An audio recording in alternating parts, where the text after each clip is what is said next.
Today, we're doing a deep dive into the language of corporate authority. We've looked at sources that outline these high-impact phrases that, well, that separate casual talk from professional communication. Right. And our mission here is pretty clear. We want to help you, the listener, frame yourself as analytical, organized, and strategic every time you speak. And what's really fascinating, what all the sources point to, is this foundational flaw in how many of us talk at work. A flaw. A huge one. Native speakers, the really effective ones, they actively get rid of common filler phrases.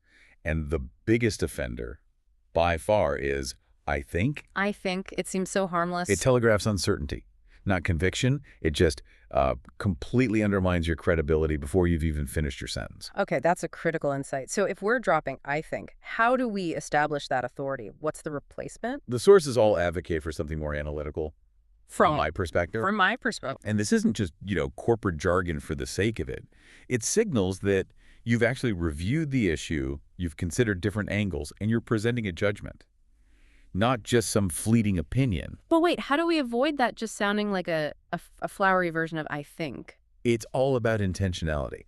If you say, from my perspective, this approach offers better long-term value, you're inviting a discussion about your analysis. Not just your feelings. Exactly. It adds weight. Okay, so speaking of different viewpoints, disagreement, it has to happen. You can't just blurt out, "No, but." Oh, absolutely not. That's a conversation killer.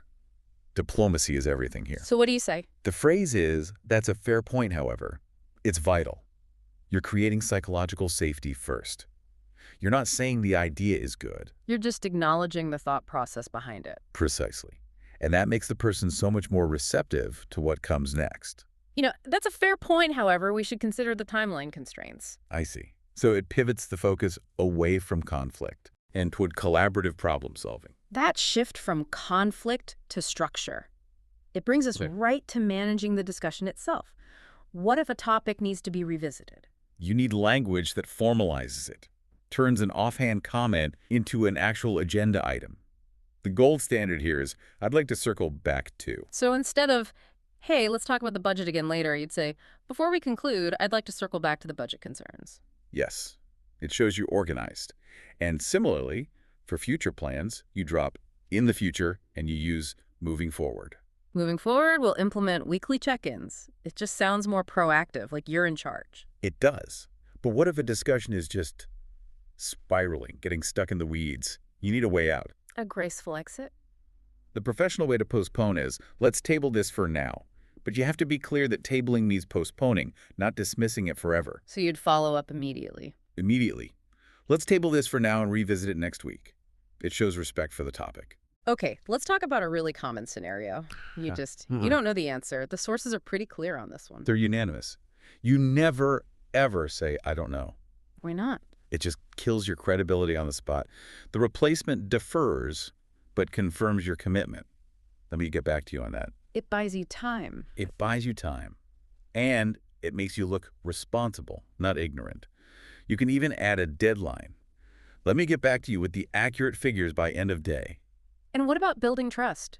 People often say, "honestly," when they're about to share something important. The professional switch is to use the word transparent.